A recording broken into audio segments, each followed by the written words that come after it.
Steak and Shake has announced that it will transition to frying its fries, onion rings, and chicken tenders in 100% beef tallow, aiming for the highest quality and best taste.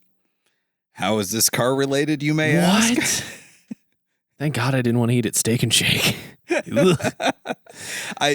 Steak and Shake aiming at highest quality and best taste is... No. I'm surprised I never got food It's like poisoning. Helen Keller aiming at anything. Oh my God. It's... Why do we got to bring her into this? Come on. It doesn't matter. She can't hear us. So... Ethan's hey as he's leaving us here to our own devices. We will bring this around to cars. Here's the first connection. Steak and Shake has also announced an event. I guess it's an event. It's kind of like Cars and Coffee. It's Tallow and Teslas. Here we go, America. The day has finally arrived. Drive those Teslas to Steak and Shake and rejoice in tallow. Tallow and Tesla fries and friends. 2-for-1 fry special. Drive-through only, apparently. What? How? I'm just really, I'm trying to catch up. I really don't know what's going on. The wheels have come off. They were just... Here's the real topic. Tallows and... Teslas, apparently Steak and Shake's the only people that are really pro-Tesla right now because Teslas are being destroyed and vandalized all over the country, essentially as a political statement in response to Elon Musk's alignment with the Trump administration, with his actions with Doge. And every time I hear Doge, I think of like Dogecoin. I think it's a ridiculous name. But anyway. Well, that's why it's named like that. And I'm upset that it has tainted an innocent, wonderful meme from my childhood of a cute little innocent investment. Oh, no. The Doge to me is just an adorable Shiba Inu making a funny face. And you just say, wow, such intense.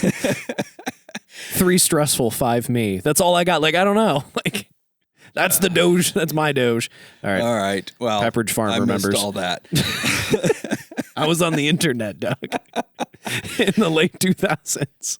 So anyway, Teslas are being destroyed. Violence, vandalism, fires, dealerships are being set on fire. All sorts of crazy stuff because people are mad at Elon Musk, which is an intense irony because... Well, I would argue that the same political group that used to buys EVs as a political statement, not as a good car.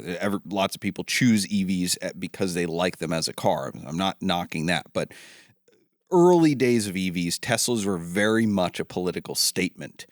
Or turns so out they it still seemed. are. And now it's like literally the opposite. So, which I'm so against, and it's very difficult with the topics we've done recently with how much politics is related to cars. I don't like cars being politicized because they're something that should be fun or just an appliance. And I don't think any of that needs to be politicized. Yes, the Cybertruck is a refrigerator. It's definitely fulfilling that goal. But so there's not a lot of humor in the desecration of people's stuff. I don't care what your political views are.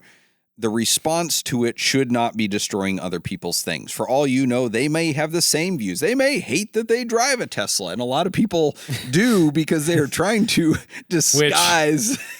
Look, I like a silver lining, Doug, and let me tell you, all of the people expertly badging their Teslas as other things, it's like they took a book out of the fraud tourist manual. Like, oh my gosh, Model 3s badged as Honda Civics, just like everything placed so perfectly. It's amazing. Those actually look somewhat convincing. And I've seen Model S's badged as Mazda CX-5s. Like, it's so good.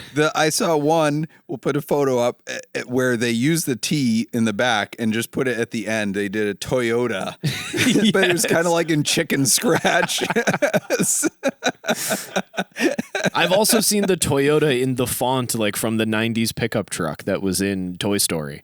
Like, Yes. oh, just so good. I don't know that that'll work for you, but who knows? Well, Maybe yeah, it you will. can't hide a Cybertruck. I feel like you can hide a Model S and a Model 3 pretty well. Just park a Cybertruck somewhere in the dishwasher aisle at your local Lowe's and nobody will see it. Nobody will know. This article, though, I find it funny. I'm sorry that I do, but it is funny. A Texas Menace, this is from NewYorkPost.com and a lot of other sites. Texas Menace accused of ramming mini four-wheeler into parked Teslas in chaotic spree. An ATV riding Texan was a massive problem to Texas Tesla owners, Texas Tesla, when he allegedly rammed his four-wheeler into multiple cars. Allegedly, there's video of it. During an unprovoked hit-and-run spree on Tuesday. I think he would argue that it was not unprovoked. DeMarquian Marquise Cox was arrested after one of his alleged attacks was recorded by the Tesla he purposely ran into. Did he put like a plow on the front of it? How are you running a four-wheeler into a car and thinking you're going to win? He's got like some push bars on the front. It very much looks like a homemade four-wheeler. There's no fenders on it at all. It's built for purpose. I also don't think it was a mini four-wheeler. I think that size was relative in this case. We'll get there. The 33-year-old allegedly spotted the electric vehicle sitting in the parking lot of a Golden Palace Chinese buffet while its owner was having lunch inside the restaurant. Look, buffets are punishment enough. We don't need a gastrointestinal distress. Let's see. Cox loaded back and rammed head-on into the side of the red Tesla. The 5'2", 449-pound driver left noticeable damage to the front driver side door of the Tesla. I don't think... you wonder why he was at the Chinese buffet. I was just wondering if they also use beef tallow when they fry up their sweet and sour chicken. You know what I'm saying? This is why I think they got it wrong when they say it was a mini four-wheeler. 5'2" is short and 449 pounds is round by any definition. I mean, this is like a giant Oompa Loompa. He's even wearing all blue. He looks like the blueberry. She's the blueberry girl in that movie. Ethan, where's the eject button? The four-wheel Menace was stopped by cops just over a mile south of the Golden Palace as an officer recognized Cox from the Chinese buffet video. Didn't take him long to catch up. Just down the road. Not many people matching that description of the homemade four-wheeler, that is. Cox allegedly claimed to be a different person and provided a false name during his initial interrogation with police. It took the Shaggy defense. It wasn't me. Officers didn't fall for the cocky, they should have said coxy, attitude and arrested the man. Yeah, book 'em, boys. Apparently he did damage 3 different Teslas. I just feel like, honestly, people got too much time on their hands. This is all so unnecessary. He also allegedly carved Elon into the side of the other 2 cars, seemingly a reference to Tesla CEO Elon Musk. Seemingly, yes. We can't confirm or deny what the source of that. Anyway, in related news, let's see. Well, hold on. I got to get my joke in first. So, Tesla's is political statements, right? They were a political statement for the, against global warming and all that stuff. Yeah. Now it's like a anti-political statement, but BMWs will always be neutral. They'll never be a political statement. Why is that? Because in order to virtue signal, you first have to signal. Oh yeah, they ain't doing any of that. Nope. Thank you. I do like, for the audio listeners, Doug started this episode with his hat very tilted to the side. Now it is straight on. Does that mean we're getting to the serious business? Does that mean facts are coming in? Facts are coming. Is that do I have position? I don't know. It was just funny. You started this one talking about beef tallow with Steak and Shake with it like really cocked to the side. I was like, we're off the rails. Ethan isn't even going to upload this. In related news, Tesla sales are way down for Q1 2025 and not due to a lack of production. Stocks are down as well and worse than Carvana. Tesla, as of the date of this recording, is down 41% year to date, which is Woof. Yikes. Carvana is down 12% comparatively, which essentially matches the Dow Jones index, which is down 11%, again, as of the... Is it time to buy car? It's back up to $176, and that's down 12% from where it was at the beginning of the year. Down like 25% from where it was at its second high last year before that short report was brought out. I wouldn't be worried about the prices of GT3s if I would have just dumped everything into this, Doug. Yes, well, people said that with Tesla, and they did do it with Tesla, and now they're feeling the pain. Single stocks are never advisable by investment experts for investing because you have this crazy kind of volatility, right? The CEO goes to work for the president. Oh, this will be great for the company. No, it's terrible. It's like, oh, God. Yes, AutoNation is down 7%. CarMax is down 10%. So Carvana is kind of mirroring the stock market and everybody else, but Tesla is 4x the loss year to date. But all that could change. Who knows? By the time this is released, I mean, the tariffs, all this stuff going on, everything's up and down all over. Like we said before, at least I said, I don't know if the stock market is just vibes. And obviously, as we've seen by people kicking Teslas, the vibes are not good. So number go down. Well, we'll end on this. This is the kind of crazy hate people are getting on their Teslas. Somebody printed this up with a logo and everything. I do not condone this or not condone it or whatever. We are just reading this because it's definitely controversial. Sorry about your swastika is the headline of this. And it's got Tesla logo with the swastika like in the middle of it. Ugh. We know you didn't sign up for this. Once upon a time, Teslas were cool. They were futuristic, fast, and felt like a step toward a better world. No one could have predicted that Elon Musk would go full Nazi apologist. And now here you are driving around in a rolling PR disaster. Or maybe just a car? I do believe they are just cars. I mean, do we want to talk about Volkswagen's origination? The Volkswagen Bug was originally called the KDF. Do some homework on that. Yes. So, yeah. But don't worry, there's still time to get out before the resale value crashes harder than Twitter. How to escape your Tesla faster than Elon can lose advertisers. Sell it ASAP. Lease, transfer it. Trade it in. Some dealerships will still take a Tesla, or especially if you're getting into a different EV. Ironically, last year, a lot of dealerships, used car dealerships, stopped taking EVs on trade at all because they all were falling so fast, especially Teslas, not because of politics, but because Tesla had announced just crazy price cuts. So like dealerships are like, we're not touching that. It's like trying to catch a falling knife. No way.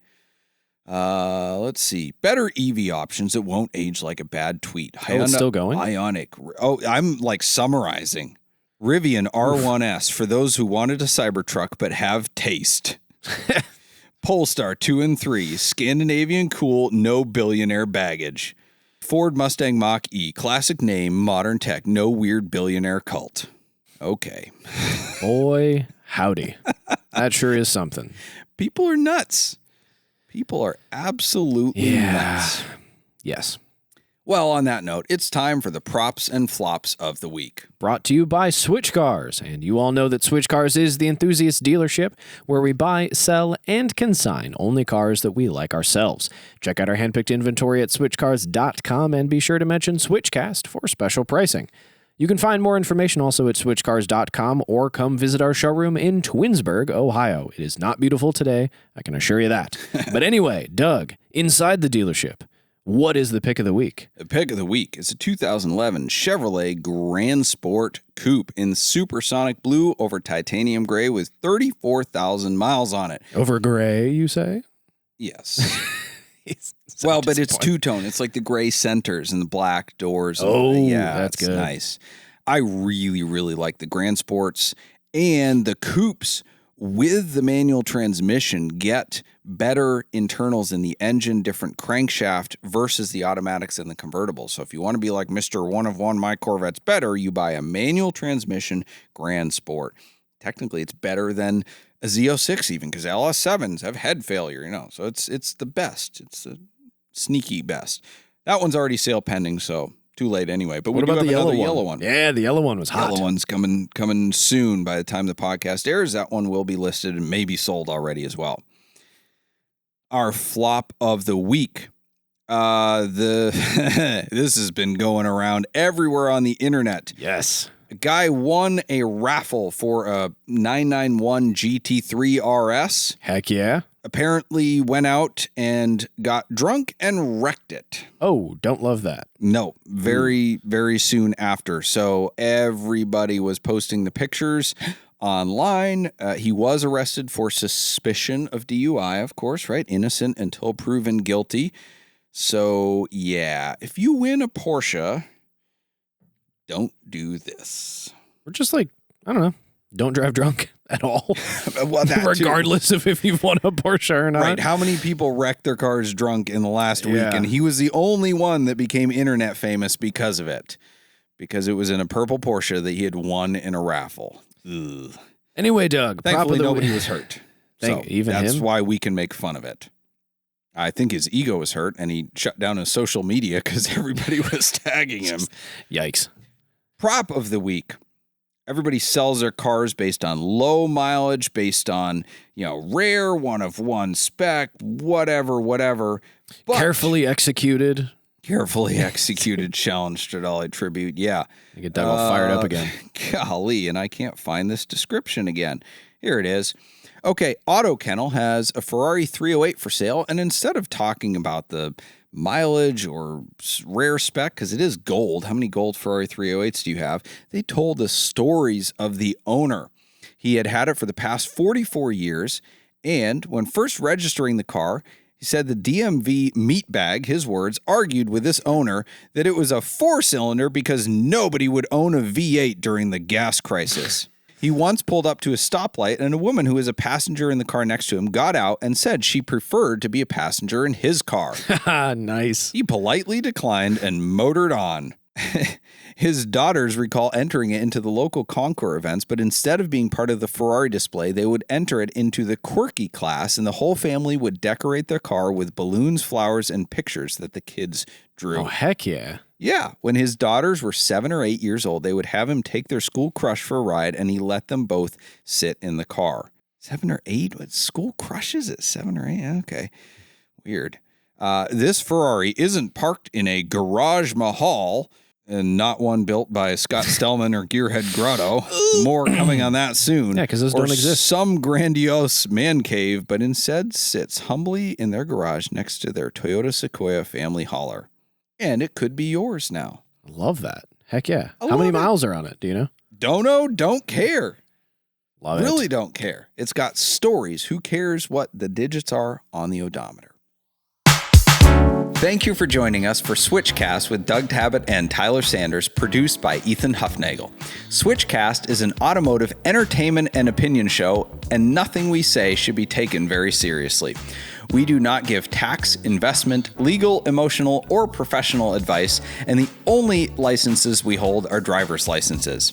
The opinions expressed on this show are exclusively held by the people pontificating at that moment and do not reflect the values of our producers or sponsors. Our theme music is provided by Emily and Ivory. You can stream their full album on Spotify or SoundCloud.